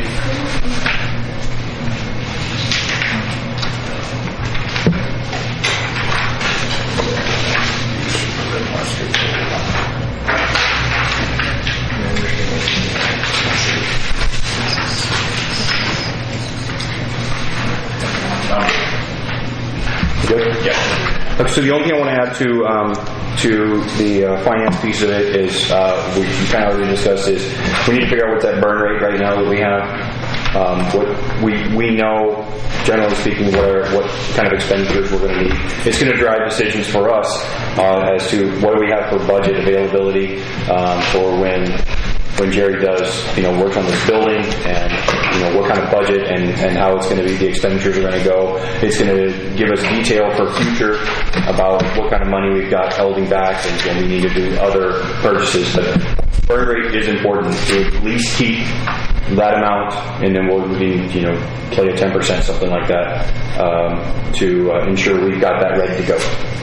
Because we're discussing other options for holding monies in accounts that are interest bearing, so we can benefit the consumer, the tax base better. So that's a system or a setup we got to figure out, and I don't know if we can do that through QuickBooks, or I think we can do some analysis through there, or it's just going to be spreadsheet for us, our data. You guys understand what I'm talking about? Anybody? A monthly average. I understand. That's all. Yeah. What kind of money we are? And QuickBooks will do that when you run the report. Yeah. That's the whole. It shows you your budget versus And we should be able to look year over year and what's happening last year, this year, and the year before. So we should have good estimates on what kind of money we need to have at the ready to go execute. Okay, that's going to help us out a lot. Okay, with that, I will make a motion to accept the financial report as given. have a second. Yeah, I'll second. Okay, all in favor? Aye. Any opposed? All right, so carried. Okay, and we are. Boy, we're coming up on 2 hours here, so we're gonna crank here. Okay, so this is what I was discussing earlier. The 2-member strategy committee. The reason we do 2 members is so we don't have a quorum to develop a 1-5-10-year plan based on what we see for growth and finances and all the other pieces that we anticipate coming in, so that we can better respond to the public needs.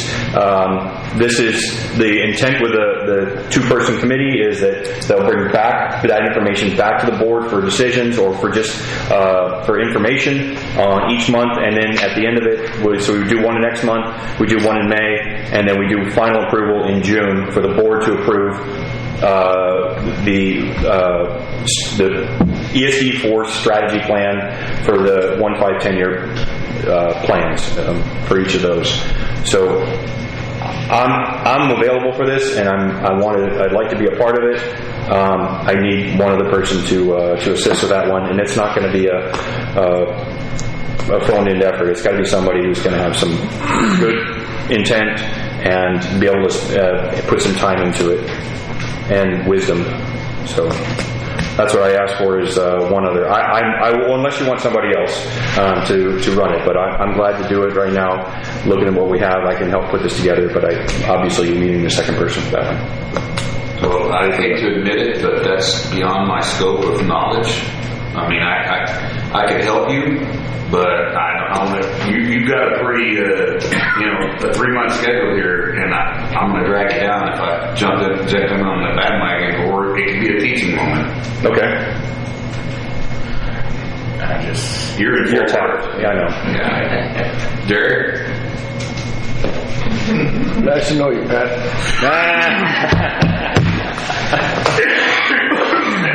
Let's just say that I'll be there to back you up. Well, we can't all three be in the same room together talking about this, so. Okay. So it's a 2 of 3 at any given time then? Yeah. Okay.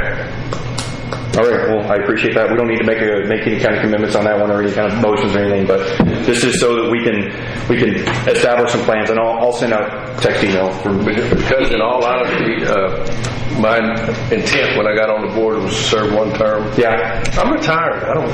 Well, we're all semi-retired. Most of us are only one of us is not semi-retired. The rest of us are. And Tony, yeah. Sorry, yeah. But you got more You can create. wisdom than anybody else here on the I like that, how you said that. Will you call my wife and tell her that? You can create the strategy committee with any 2 members, and then it doesn't matter if you're not available 1 month. Somebody else can sit That's in. kind of what we did, right? Yeah, I think that's essentially what we did. So I'll reach out to you, gentlemen. Thank you.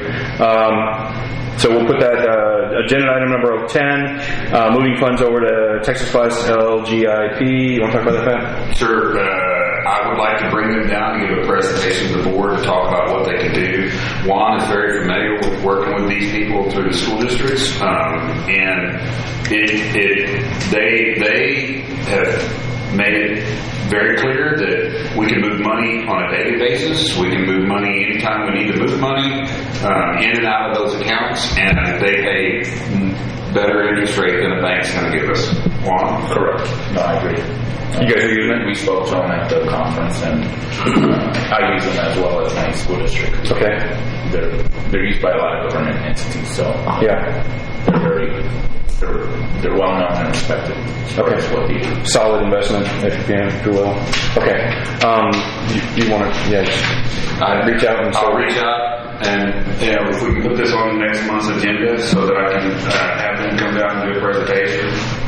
So we'll make sure we keep next month's agenda really trimmed down and so they can have time. We'll give them about 10-15 minutes if they need, and they can have talk. But please make sure that they've got read-ahead packets for each of us that we can read through. We can have at our disposal. We can watch or go through it before we even get here, and then we can move things along then.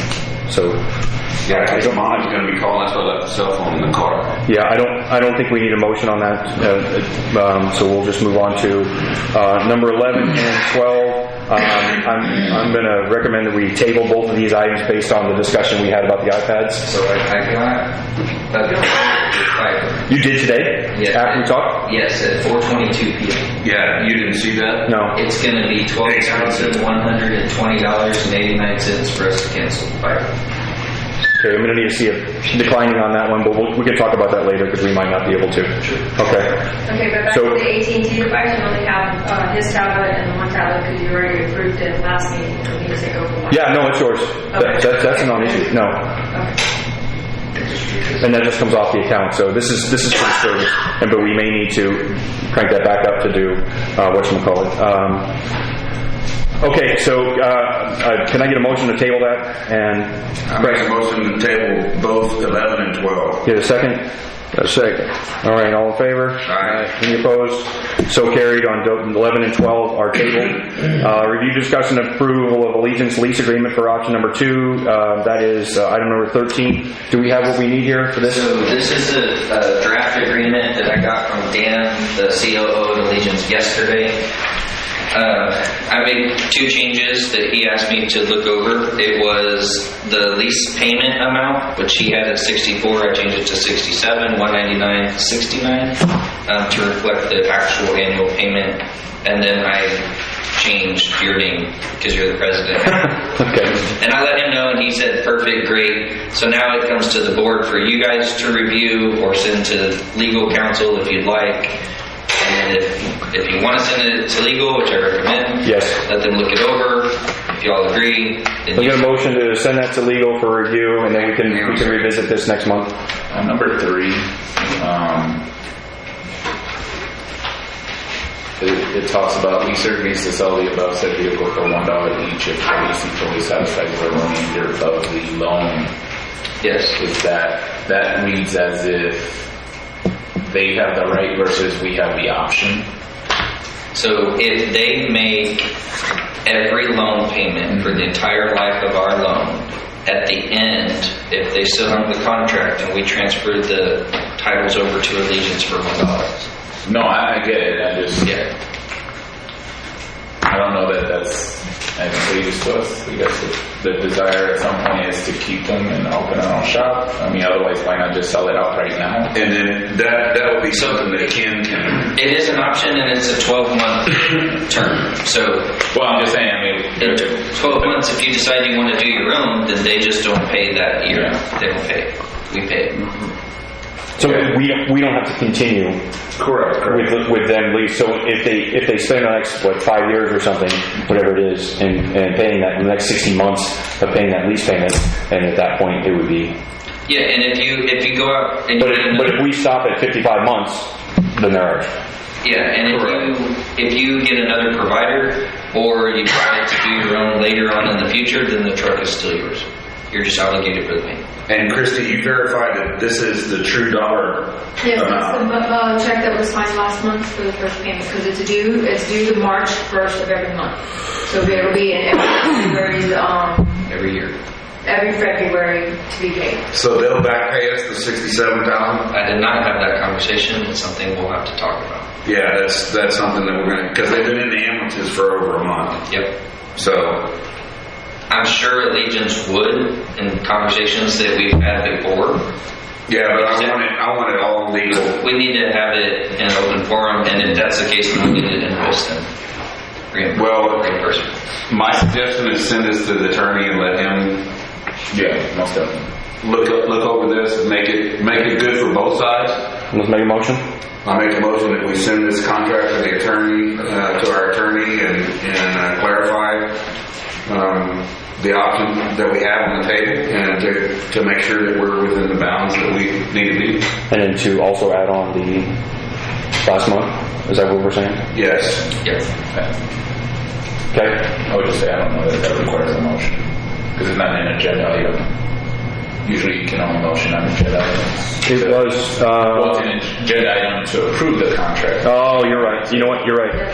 I'm Yeah. just saying it's No, not required. you're good. You can You're good. contact your attorney. Thank you. Okay. So We need to table it. all right, Jason. Yeah. So there's no decision on this. No action. So yeah, no action on this one at all. I make a motion that we table it. Yeah. So Okay. I get a second. do I have permission to send it to the Joe. attorney? Get a second on tabling it. Anyone? I said. Okay. There we go. All in favor? Aye. Any opposed? Okay. So carried. Table. Okay, review, discuss, approval of the education program. I'm going to recommend we table this one too, just because we need more data from you on it, and we'll work on that one. Move to table. Motion table, any second? Second. Okay, all opposed, or all in favor? Aye. Any opposed? Okay, so carried. All right, review, discuss, and approve ESD bylaws. We do not have anything on that right now, but we do need to establish our own detailed bylaws, and I think that we need to have that. Somebody needs to raise a hand and handle that one to chair that one. We have none in place. We have none in place. All we've been running on is the safety stuff. Yeah. 775, check. Yeah, right. 775. Yeah, thank you. Blue line thing. Right. Is that what you're talking about? Yeah. Which is take 5 attorneys 6 weeks to read through. I don't know, took me a day. 6 couple hours. Okay. It wasn't that hard. Okay. You read through all those government chapters. Yeah. All right, good. Well then, you're the guy. No. You said you were. No, I've got strategy, buddy. How about getting the bylaws from some of the other ES? That's a great idea. And looking at them. And, Yeah. I have one from ESD number 1. You do? Yes, I'll send it to whoever's in charge. So that would give us something to look at and go by. There we go. Not recreating the wheel. Yeah. Also, King Campbell sent some from Hayes County. Do you want those? Yeah, we'll take anything we can get. Yeah, take Tell me multiples. who's in charge and I'll Send send them to everybody. Okay. So please do send it to everybody. Thank you. And we will. There's no approval of anything. So. All right. Do we need to go into closed session? No. Jerry, I do not think so. No. All right. Our next regular meeting is April 9th, 7 o'clock here. It'd be great to see everybody again. Thank you for coming out. Around the room comments. Anything from the audience? Are we doing a good job or are we not? We're trying to take care of it. One Ma'am? question. Yes. Who covers vitals? If they're not ESD4, Yeah. The city. funds. So the city of Lytle opted out of the ESD when we first created it, and they're responsible for their own EMS services. Their EMS services within the city limits are provided by Atascosa. And they have one bus over there, is that the guy? Yeah. This is like 30 minutes away. So if we're shopping at HB. No, the county. They have one in place there Yeah. in the city. Oh, They have- Lytle's in 3 counties. That's where it is. They So have it's- Medina County is Atascosa. And Barry. But within the city limits, the contiguous city limits, it's Atascosa and Atascosa. Okay. And that unit is sitting right behind City Hall. Really? Right there, yes. In that metal building back there. But the high school's in Medina County. Yep. Yeah. right. Yeah. But not according to TEA, which used to be. So I just asked because we had an incident at the gym. if you choke on the grape that you stole out of HEB, then Atascosa is going to show up. They Yeah. take 30 minutes to show up, so Right. yeah, I'm going to have an issue. But we got mutual aid too. And I can show you the house where all 3 counties meet. I asked that question one day. Yeah. It's one house. But all 3 counties tax the heck out of them too, huh? No, it's wherever the front door is. Oh, that's not right. Richard Chandler told me that. I know when we lived up in. Then he died on me. We lived in the north end of Bexar County, but it was considered Bernie School District, and they both taxed the heck out of us. Okay, with that, I'll take a motion to adjourn. Move. I got a second on adjournment. Second. There we go. All in favor? Aye. Any opposed? Before you leave, you all need to sign the Oh, contract. I'm not. This one? What is it? Minutes. Okay, where's the